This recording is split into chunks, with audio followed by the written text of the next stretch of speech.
Ya nos vamos a adentrar a lo que está sucediendo en Medio Oriente. Minuto a minuto va cambiando la situación de máxima tensión que se está viviendo en la zona. Te lo vinimos contando en detalle en el aire de IP Noticias.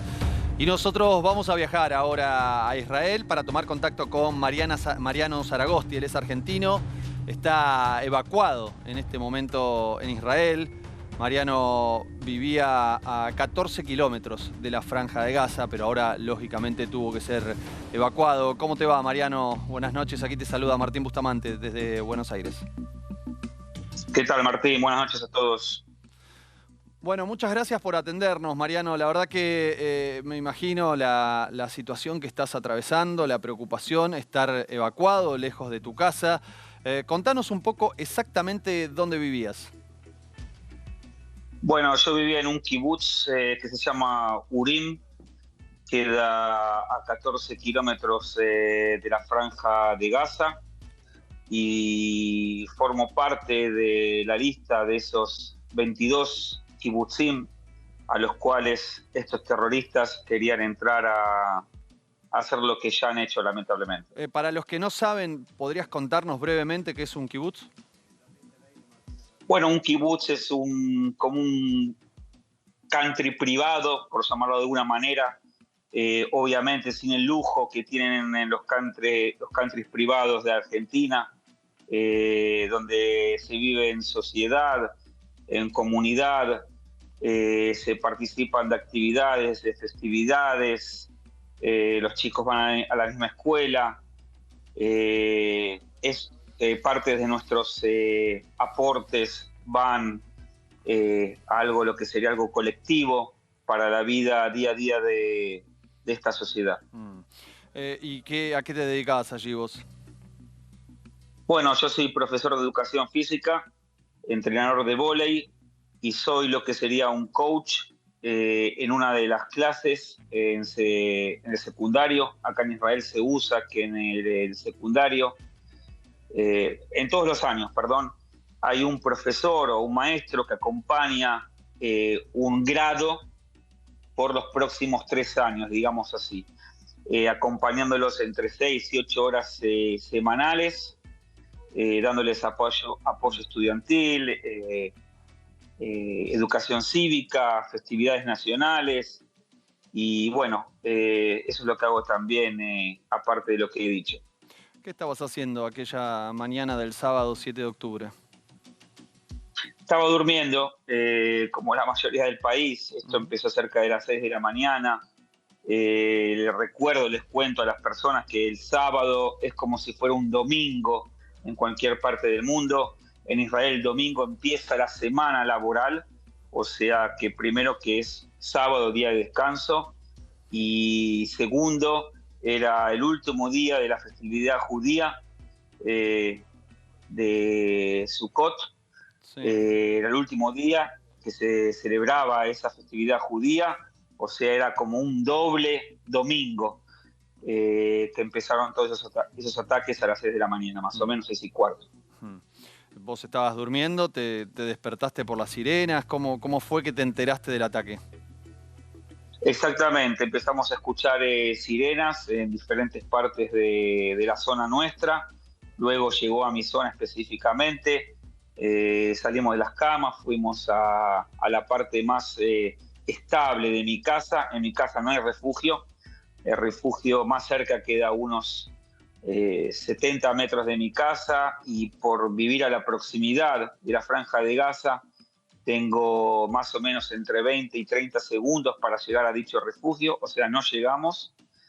Y bueno, una vez más escuchamos las alarmas, lamentablemente, y de a poco, a pasar del tiempo, empezamos a entender lo que realmente estaba pasando,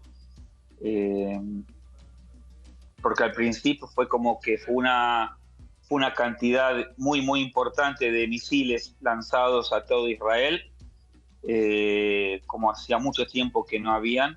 ¿Vos los escuchabas, los misiles? No, están un poquito más lejos. Yo escuchaba el trabajo de la cúpula de hierro, eso sí se escuchaban bastante. Claro, los antimisiles, ¿no? Pero Que frenan los ataques. Exacto, Exacto, exacto, exacto. Pero fue una gran cantidad, eso es lo que nos sorprendió. Claro. La gran cantidad, nunca nos tiraron en tan poco tiempo tanta cantidad de misiles. Pero, ¿y vos cómo seguías lo que Eh, estaba pasando? ¿A través de redes sociales? ¿Podías ver televisión? En esa parte de la casa donde vos con tu familia, me imagino, se refugiaron, ¿cómo seguían los acontecimientos?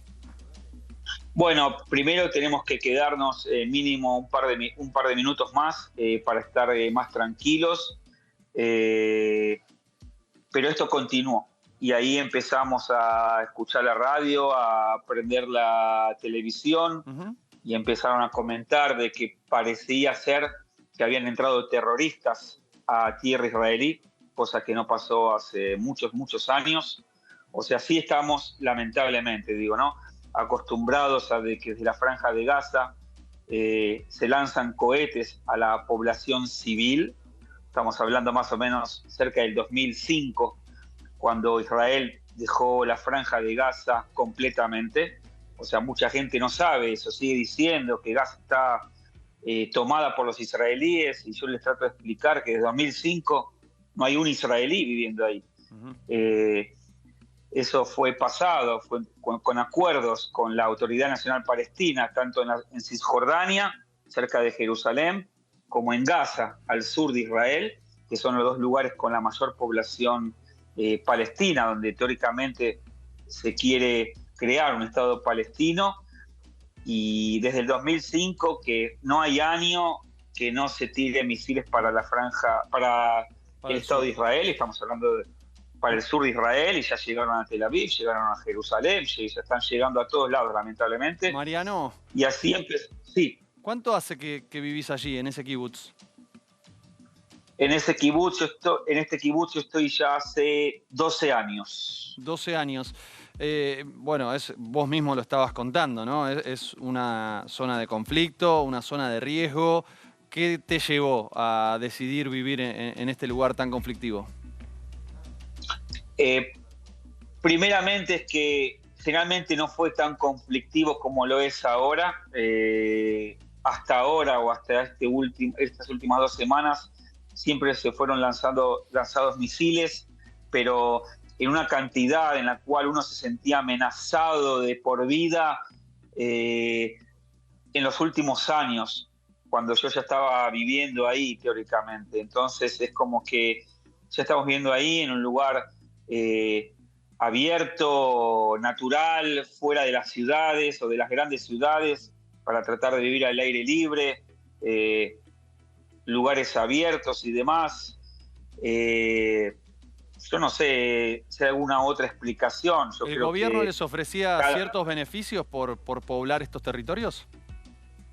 no hay beneficios a la gente que está mucho más cerca que yo, o sea, yo estoy fuera de ese alcance, Ajá, que se pagan menos impuestos, sí. pero la gente que vive ahí en esos lugares no lo hace por los impuestos, sino lo hace por ideología, por seguir creando toda la parte sur de Israel, eh, seguir poblando todo lo que es Israel, desarrollando la parte agrícola especialmente.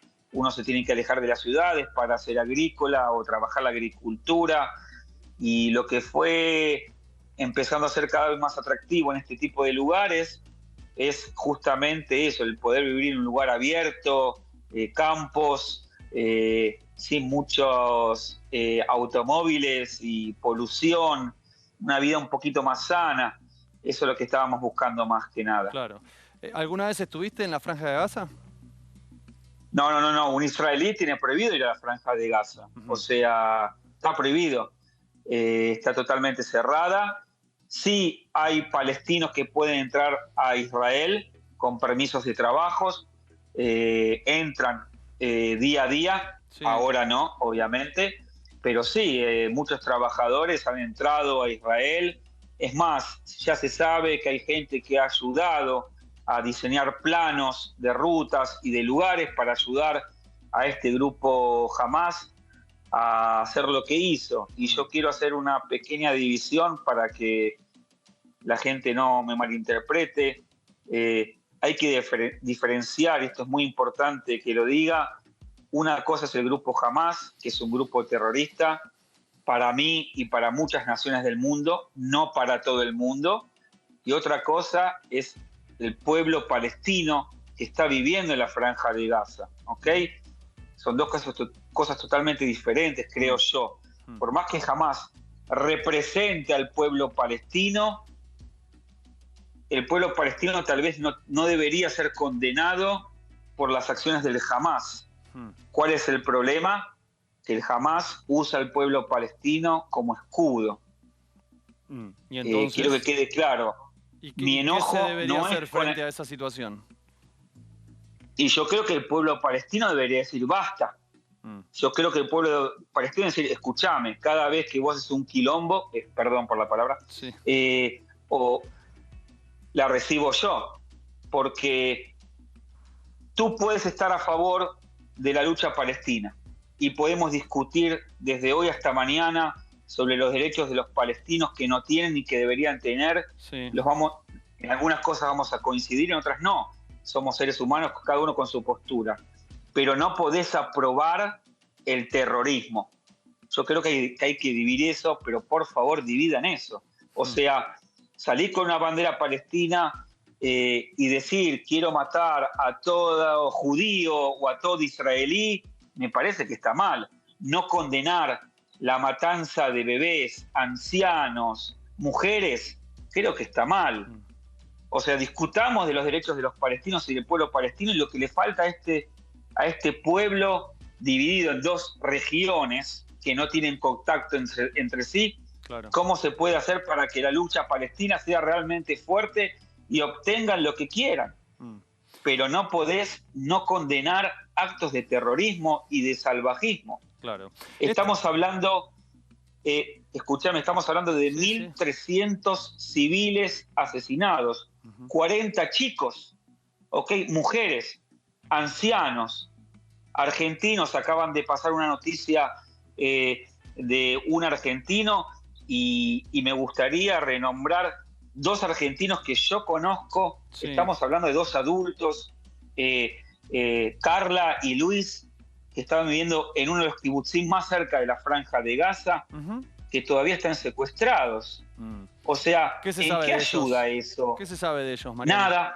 Nada, porque jamás no pasa ninguna información. O sea, mirá qué irónico, ¿no? Hasta hace más o menos hace 12 horas, 14 horas, si no me equivoco bien, el Hamás pedía un alto del fuego para entrar ayuda humanitaria a la Franja de Gaza. Sí. Y yo pregunto, ok, ¿y vos qué me das Hamás a mí? Dame información, liberame rehenes, hace algo. Vos me estás pidiendo el cese del fuego para ayuda humanitaria. Entiendo cuando vos no sos humano. Se liberaron 2 rehenes, ¿cierto? De nacionalidad estadounidense. Solo eso. Sí, son 2 rehenes. Parece ser que son familiares de directivos de la famosa cadena de noticias NBC de Estados Unidos. Hay que ver bien qué fue lo que pasó ahí. Igualmente, yo estoy a favor de la paz y yo creo que los rehenes deberían ser liberados. O sea, si vos me pedís a mí ayuda humanitaria, vos deberías hacer lo mismo. Primero, dejar de tirar misiles a la población, porque esto continúa. No es que pararon de tirar misiles. Por estas horas no es que tiraron un día. Por supuesto, hace media hora hubo una alarma en el sur de Israel, en la zona de Ashkelon, una ciudad muy cerca de la Franja de Gaza. O sea, si vos pedís un cese del fuego, una ayuda humanitaria, primero, devolveme los rehenes. Si vos me estás hablando de ser humano, devolver rehenes que no tienen nada que ver en esta guerra. Un niño no tiene nada que ver en una guerra. Personas discapacitadas no tienen nada que ver en una guerra.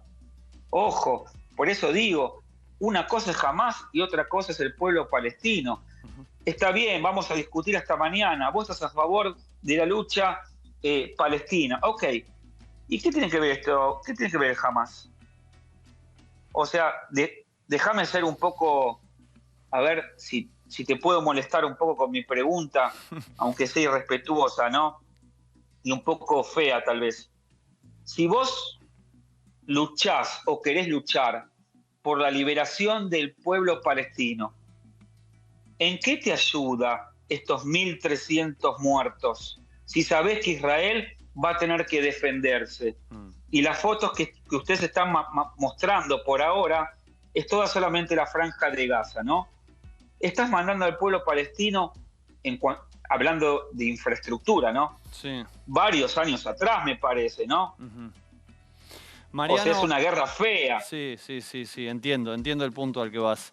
Esta división que haces vos entre Hamas y el pueblo palestino, tus vecinos, las personas, tus amigos, la gente que vive en Israel, que vos conocés, por supuesto no conocés a toda la población, ¿la comparten? ¿Piensan igual que vos?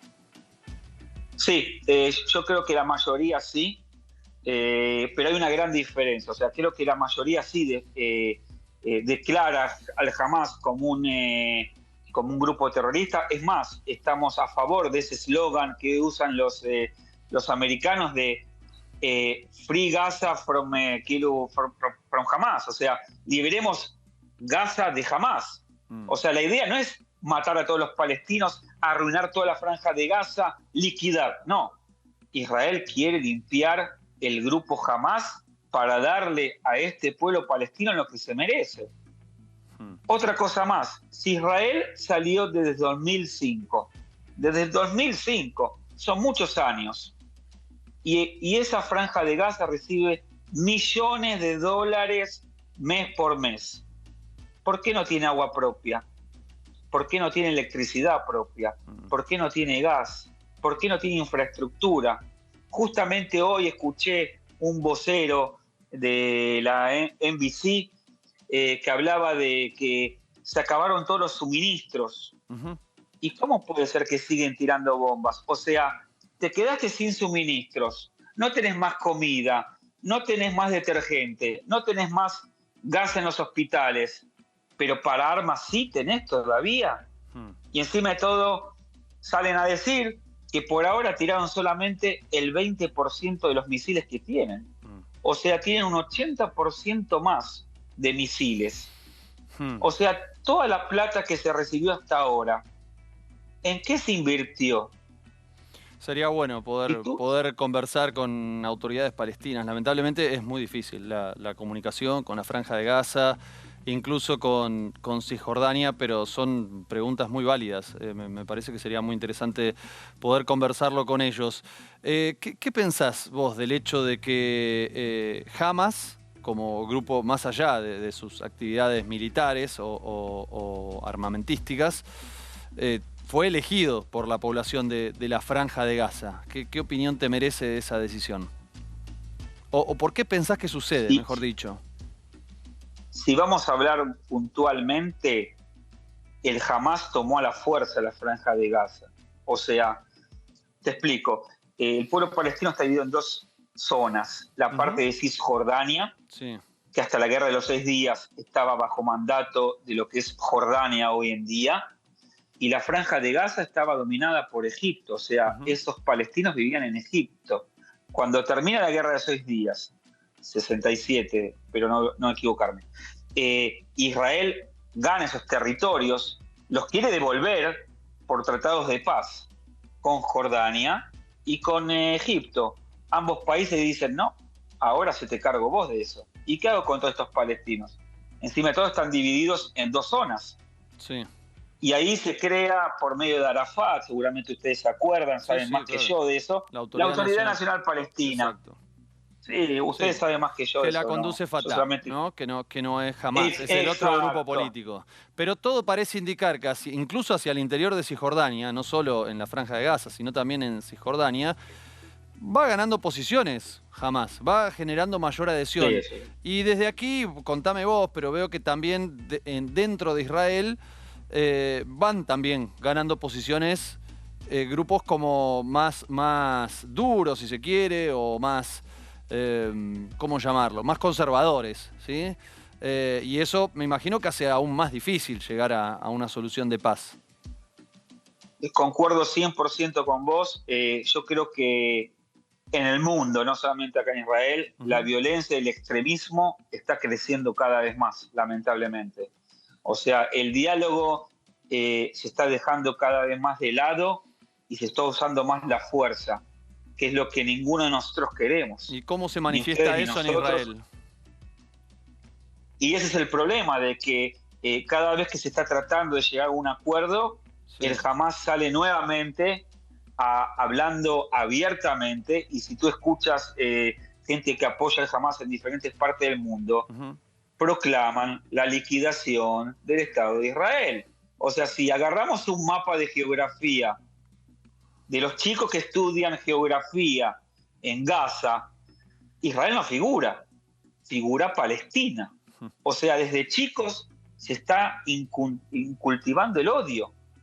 Es impresionante esto. El odio que hay en esos lugares es algo que no podemos entender nosotros. Me refiero a las personas que tratan de ser más occidentales. ¿Cuál es la diferencia entre ambos lugares? En Cisjordania, que está el Fatah, es un grupo mucho más laico. Claro. ¿Ok? Sí. Y el Hamas es un grupo mucho más radical, basado en el Corán. Sí. O sea, usando la religión como base. Yo creo que hoy en día, en cualquier parte del mundo donde está la religión tan metida, es más complicado el diálogo. Y en los lugares donde es más laico, es más fácil. ¿En Israel también aparece esa división entre laicos y religiosos más extremistas? Sí, señor, por supuesto. Están los ultraortodoxos en Israel, que también es muy difícil conversar con ellos mismos. Es más, hay un grupo que no va al ejército. O sea que en cualquier parte del mundo ese tema es complicado. A mí lo que siempre me gustó de Israel, y en una época viví en Jerusalén yo, fue el encuentro de las religiones. O sea, yo me creé en Argentina, minoría judía, la mayor parte de mis amigos católicos, apostólicos romanos, he leído la Biblia más de una vez, he visitado el Santo Sepulcro, gracias a Dios, he ido a Belén antes. Hoy en día no se puede ir a Belén. Claro. Está la entrada prohibida a israelíes.